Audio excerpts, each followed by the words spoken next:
वर्ष 2049 है। Arctic circle में एक वेधशाला में एक वैज्ञानिक ऑगस्टीन लॉफ्ट हाउस अकेले बैठा है और भोजन कर रहा है। 3 हफ्ते पहले की एक फ्लैशबैक में सुविधा को किसी ग्लोबल आपदा के कारण आपातकाल में खाली कराया जा रहा है, जिसने पृथ्वी की लगभग पूरी आबादी को मिटा दिया है। पृथ्वी की सतह अब आयनाइजिंग रेडिएशन से दूषित है, जो धीरे धीरे पूरी दुनिया में फैल रहा है। ऑगस्टीन अधिकारियों के साथ जाने से इनकार कर देता है, क्योंकि उसे पहले से ही एक लाइलाज बीमारी है और उसके पास ज्यादा समय नहीं बचा है। वे उसे याद दिलाते हैं कि नियमित ट्रांसफ्यूजन के बिना वह 1 हफ्ते से ज्यादा नहीं टिक पाएगा। एक महिला चिल्लाती है कि उसे अपनी बेटी नहीं मिल रही, लेकिन उसकी दोस्त उसे आश्वस्त करती है कि बेटी पहले ही हेलीकॉप्टर से निकल चुकी है। सब चले जाते हैं और ऑगस्टीन अपने आखिरी दिन अकेले वेधशाला में बिताता है। वह देखता है कि रेडिएशन धीरे धीरे वेधशाला की ओर बढ़ रहा है। ऑगस्टीन अपना समय ट्रांसफ्यूजन करने, दवाइयां लेने, सोने और रात के आकाश को घूरते हुए बिताता है। एक फ्लैशबैक में युवा ऑगस्टीन को दिखाया गया है, जो के 23 के बारे में बात कर रहा है, बृहस्पति का एक अज्ञात चंद्रमा जिसे उसने खोजा है। वह बताता है कि यह चंद्रमा जीवन के लिए लगभग परफेक्ट है। प्रेजेंटेशन के बाद एक खूबसूरत युवती जीन उसके पास आती है और दोनों के बीच एक रोमांटिक रिश्ता शुरू होता है। उनकी दूसरी डेट पर जीन पूछती है कि के 23 पर उसका शोध कितना वास्तविक है और कितना बकवास, जिससे ऑगस्टीन चौंक जाता है। वर्तमान में ऑगस्टीन चेक करता है कि कौन से स्पेस मिशन एक्टिव हैं और पाता है कि सभी निष्क्रिय हैं, सिवाय ईथर के, जो के 23 की खोज के बाद पृथ्वी पर लौट रहा है। वह मिशन से संपर्क करना चाहता है, लेकिन वह 11 घंटे तक रेंज में नहीं आएगा। ऑगस्टीन विशेष रूप से मिशन की एक सदस्य सुली की ओर आकर्षित लगता है। ईथर शिप पर सुली उठती है और क्रू मेंबर्स एड, मिशेल और सांचेज को ग्रीट करती है। ईथर 3 हफ्तों से पृथ्वी से संपर्क नहीं कर पा रहा है और हर कोशिश के बाद भी वे समझ नहीं पाते कि क्या हुआ है। सुली यह भी बताती है कि के 23 के लिए एक कॉलोनी शिप 1 हफ्ते पहले पृथ्वी से निकलनी थी, लेकिन वह उनसे भी संपर्क नहीं कर पा रही। पृथ्वी पर ऑगस्टीन अपने लिए खाना बना रहा है जब वह मुड़ता है और देखता है कि टेबल पर पहले से ही आधा खाया हुआ खाना रखा है। वह संदिग्ध होता है, लेकिन फिर सोचता है कि शायद वह इसे पहले ही बना चुका था और भूल गया। अगले दिन वह काम करते हुए फायर अलार्म सुनता है। वह किचन में आग लगी पाता है और उसे बुझाता है। थककर वह फर्श पर बैठ जाता है और वहां एक छोटी लड़की को छुपा हुआ पाता है। वह हैरान होता है और रेडियो पर अधिकारियों से संपर्क करने की कोशिश करता है, लेकिन कोई जवाब नहीं मिलता। वह लड़की से कहता है कि कोई उसे लेने आएगा, क्योंकि वह उसकी मदद नहीं कर सकता। बच्ची को डरा हुआ देखकर ऑगस्टीन उसके लिए खाना बनाता है और उसके बारे में पूछता है, लेकिन वह जवाब नहीं देती। वह समझता है कि वह बोल नहीं सकती। लड़की एक आइरिस फूल का चित्र बनाकर बताती है कि उसका नाम आइरिस है। ईथर अब संपर्क रेंज में आ जाता है और ऑगस्टीन उनसे बात करने की कोशिश करता है, लेकिन संपर्क स्थापित नहीं हो पाता। वह आइरिस को बताता है कि के 23 मानवता का अगला घर होने वाला था, लेकिन आपदा के कारण वहां कॉलोनी भेजना संभव नहीं हुआ। अब उसे ईथर के क्रू को चेतावनी देनी है कि पृथ्वी पर क्या हुआ है, इससे पहले कि वे मरती हुई दुनिया पर उतर जाए। रात में आइरिस ऑगस्टीन के कमरे में सोने आ जाती है, भले ही वह मना करता है। अगले दिन ऑगस्टीन एंटीना पर काम करता है और पाता है कि वह ईथर तक पहुंचने के लिए पर्याप्त मजबूत नहीं है। ईथर पर कप्तान एड अपना लॉग रिकॉर्ड करता है और बताता है कि चूंकि पृथ्वी का कोई भी कम्युनिकेशन स्टेशन जवाब नहीं दे रहा, उन्हें लगता है कि समस्या उनके अंत में है। वह यह भी कंफर्म करता है कि उनका मिशन सफल रहा और के 23 रहने योग्य है। पृथ्वी पर ऑगस्टीन अपना ट्रांसफ्यूजन कर रहा है। तभी आइरिस कमरे में आती है। वह उसके पास लेट जाती है और वह उसे उत्तरी तारे नॉर्थ स्टार के बारे में बताता है। एक फ्लैशबैक में युवा ऑगस्टीन को दिखाया गया है, जो काम में व्यस्त है और जीन उससे मिलने आती है। वह पूछती है कि उसने उसका कॉल क्यों नहीं उठाया, और वह बिना मुड़े जवाब देता है कि वह काम में था। जीन दुखी होती है, लेकिन दिखाती नहीं। वह बताती है कि वह प्रेग्नेंट नहीं है। यह फॉल्स अलार्म था। ऑगस्टीन फिर भी कोई प्रतिक्रिया नहीं देता। रोते हुए जीन कहती है कि वह समझती है कि ऑगस्टीन एक एक्सप्लोरर बनना चाहता है जो नई दुनिया खोजे और लोगों को आशा दे। लेकिन इस सब के बीच उसकी अपनी जिंदगी उससे दूर होती जा रही है। वर्तमान में ऑगस्टीन को पता चलता है कि रेडिएशन वेधशाला तक उसकी उम्मीद से जल्दी पहुंच गया है।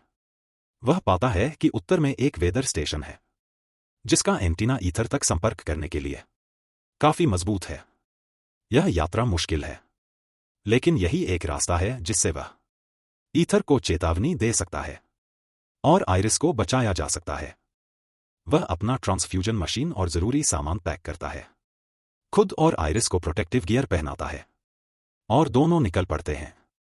ईथर पर माया होलोग्राफिक टेक्नोलॉजी के जरिए अपनी यादों को फिर से जी रही है। जब सांचेज आकर उसे देखता है, वह उसे अपने दोस्तों के बारे में बताती है। मिशेल एक रोमांटिक मूवी देखकर अपनी पत्नी को याद कर रहा है। सुली और एड ताश खेल रहे हैं जब अचानक शिप पर अलार्म बजता है। पता चलता है कि नेविगेशन में समस्या आई है और शिप अपने रास्ते से भटक गई है। क्रू एक नया रास्ता चार्ट करता है, लेकिन वह अनमैप्ड एरिया से होकर जाता है। एड बताता है कि चूंकि वे पृथ्वी से संपर्क नहीं कर पा रहे, उनके पास इस रास्ते के अलावा कोई चॉइस नहीं है। पृथ्वी पर ऑगस्टीन और आइरिस एक क्रैश हुए विमान के पास पहुंचते हैं। ऑगस्टीन विमान के अंदर जाता है और पाता है कि एक व्यक्ति जीवित है। वह उसकी मदद की गुहार लगाता है, लेकिन ऑगस्टीन समझ जाता है कि अब उसकी मदद नहीं की जा सकती। वह उसे दर्द से मुक्ति देने के लिए उसे गोली मार देता है। दुखी होकर वह आइरिस के साथ यात्रा जारी रखता है और ट्रांसफ्यूजन के लिए कैंप लगाता है। एक फ्लैशबैक में ऑगस्टीन जीन से मिलता है, जिसकी अब एक बेटी है। वह पूछता है कि क्या उसने बेटी को बताया कि वह उसका पिता है। जीन कहती है कि अगर वह चाहता है तो खुद आकर उससे मिल सकता है। ऑगस्टीन कुछ नहीं कहता और जीन चली जाती है। ईथर पर पता चलता है कि सुली प्रेग्नेंट है और एड उसके बच्चे का पिता है। दोनों एक खुशहाल रिश्ते में हैं। पृथ्वी पर ऑगस्टीन और आइरिस तूफान में गाड़ी चला रहे हैं जब आइरिस दूर में कुछ आकृतियों की ओर इशारा करती है। वे कैंप्स निकलते हैं और ऑगस्टीन वहां रात बिताने का फैसला करता है। रात में ऑगस्टीन आइरिस से कहता है कि वह उसके बारे में कुछ भी बताए। वह एक महिला का चेहरा बना रही होती है। ऑगस्टीन कहता है कि वह एक महिला को जानता था जिसका चेहरा ऐसा ही था। वह आइरिस के विपरीत जोरदार थी और उसकी हंसी बहुत खूबसूरत थी। तभी आइरिस उसे देखकर पूछती है, क्या आप उससे प्यार करते थे? यह सपना निकलता है और ऑगस्टीन की आंख खुलती है। वह पाता है कि पूरा कैंप बर्फ के नीचे पानी में डूब रहा है। वह आइरिस को बचाने के लिए दौड़ता है, लेकिन ट्रांसफ्यूजन मशीन लेने वापस जाता है। वह मशीन निकाल लेता है, लेकिन बर्फ तेजी से टूटने लगती है। जैसे ही वह स्नोमोबाइल स्टार्ट करता है, बर्फ टूटती है और वह पानी में गिर जाता है। पानी के अंदर वह ट्रांसफ्यूजन मशीन से अलग हो जाता है, जो बहुत गहरे में डूब जाती है। वह सतह पर आता है और चमत्कारिक रूप से जमकर मरता नहीं है, लेकिन अब उसके पास ज्यादा समय नहीं बचा। ऑगस्टीन और आइरिस पैदल यात्रा जारी रखते हैं, जंगली जानवरों और मौसम का सामना करते हुए। वे भेड़ियों से घिर जाते हैं, लेकिन ऑगस्टीन गोली चलाकर उन्हें भगा देता है। हालांकि इस प्रक्रिया में आइरिस गुम हो जाती है। तूफान इतना तेज होता है कि ऑगस्टीन उसका पता नहीं लगा पाता। वह जमीन पर गिर जाता है, लेकिन तूफान के थमने पर आइरिस उसे ढूंढ लेती है। थोड़ा और चलने के बाद वे आखिरकार वेदर स्टेशन पर पहुंच जाते हैं। वेदर स्टेशन के एंटीना की मदद से ऑगस्टीन ईथर से संपर्क स्थापित कर लेता है। वह सुली से बात करता है, जो उसकी आवाज सुनकर खुश होती है। वह पूछती है कि पृथ्वी से कोई क्यों नहीं बोल रहा, और ऑगस्टीन उसे आपदा के बारे में बताना शुरू करता है। लेकिन तभी ईथर अनमैप्ड एरिया में एस्टेरॉयड फील्ड में फंस जाता है। शिप का रडार और कम्युनिकेशन सिस्टम डैमेज हो जाता है। क्रू को शिप की मरम्मत के लिए स्पेसवॉक करना पड़ता है। माया और सुली मरम्मत के लिए बाहर जाती हैं, जबकि एड उन्हें सुपरवाइज करता है। मरम्मत पूरी होने के बाद वापस आते समय माया को अपने सूट में खून के धब्बे दिखाई देते हैं। एड को पता चलता है कि उसे चोट लगी है और ऑक्सीजन लीक हो रही है। वह उसे अंदर लाने की कोशिश करता है, लेकिन एयरलॉक डिप्रेसराइज होने में बहुत समय लगता है। जब वे माया का हेलमेट निकालते हैं तो बहुत सारा खून बाहर आता है। सांचेज उसे बचाने की कोशिश करता है, लेकिन वह बहुत देर हो चुकी होती है। कुछ समय बाद शिप को पृथ्वी से 10 दिन पुराना एक मैसेज मिलता है। यह मिशेल की पत्नी का है, जो बताती है कि उनके बेटे बीमार हैं और सभी को इवैक्यूएट किया जा रहा है। मिशेल भावुक हो जाता है। वह एड से मिलता है और कहता है कि वह और सुली ईथर को वापस K-23 पर ले जाए, जबकि वह पृथ्वी पर अपनी पत्नी को ढूंढने जाएगा। सांचेज भी उसके साथ जाने का फैसला करता है। वह माया के शव को पृथ्वी पर दफनाना चाहता है। वह बताता है कि उसकी एक बेटी थी, जो माया की उम्र की होती अगर वह जीवित होती।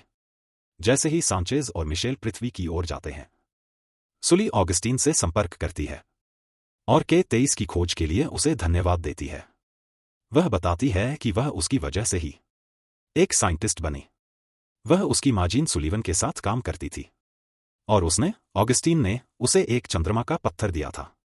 तभी पता चलता है कि सुली ऑगस्टीन की बेटी है। वह उसे डॉक्टर लॉफ्टहाउस कहकर संबोधित करती है, लेकिन वह कहता है कि वह उसे ऑगस्टीन कहे। वह जवाब देती है, मेरा पहला नाम आइरिस है। वह कहता है, मुझे पता है।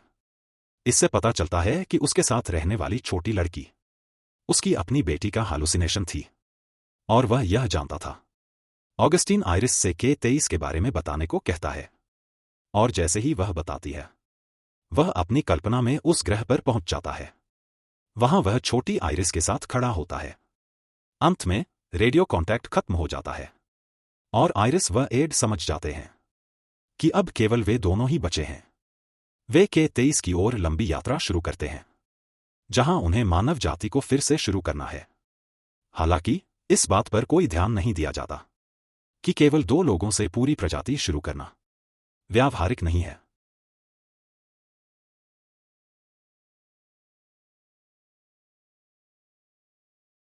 थ्योरी और सिंबलिज्म। एक ऑगस्टिन और आइरिस का रिश्ता। फिल्म में आइरिस एक भ्रम है जो ऑगस्टिन के अकेलेपन और अपराध बोध गिल्ट को दर्शाती है। असल जिंदगी में ऑगस्टिन ने अपनी प्रेमिका जीन और बेटी सुली को नजरअंदाज किया था। अब जब वह मरने वाला है, उसका दिमाग उसे आइरिस के रूप में एक मौका देता है, एक बेटी की देखभाल करने का, जो वह पहले नहीं कर पाया। Cinematic clue. फिल्म के अंत में पता चलता है कि सुली ईथर की अंतरिक्ष यात्री ही उसकी असली बेटी है और आइरिस नाम उसी की याद दिलाता है। 2 K-23 मानवता का नया घर। K-23 एक उम्मीद, होप का प्रतीक है। ऑगस्टिन ने इसे खोजा था, लेकिन पृथ्वी के अंत तक इसे बसाने का मौका नहीं मिला। फिल्म का संदेश है, मानवता नष्ट हो सकती है, लेकिन उम्मीद हमेशा बची रहती है। ईथर का K-23 पर जाना एक नई शुरुआत, आदम ईव की तरह, को दर्शाता है, हालांकि वैज्ञानिक दृष्टि से यह अव्यावहारिक है। 3 ऑगस्टिन का बलिदान। ऑगस्टिन एक स्वार्थी वैज्ञानिक था, जिसने अपने परिवार को त्याग दिया, लेकिन अंत में वह अपनी बेटी सुली और मानवता को बचाने के लिए खुद को बलिदान कर देता है। उसकी मौत एक रिडेम्पशन, प्रायश्चित है, वह जो पहले नहीं दे पाया, अब दे रहा है। 4 अकेलेपन और मृत्यु का डर। फिल्म में ऑगस्टिन का अकेलापन, उसकी बीमारी और रेडिएशन का धीरे धीरे फैलना समय की समाप्ति को दिखाता है। आइरिस का भ्रम इस बात को साबित करता है कि इंसान अकेलेपन में भी खुद को झूठी सांत्वना देता है। फिल्म का अंत।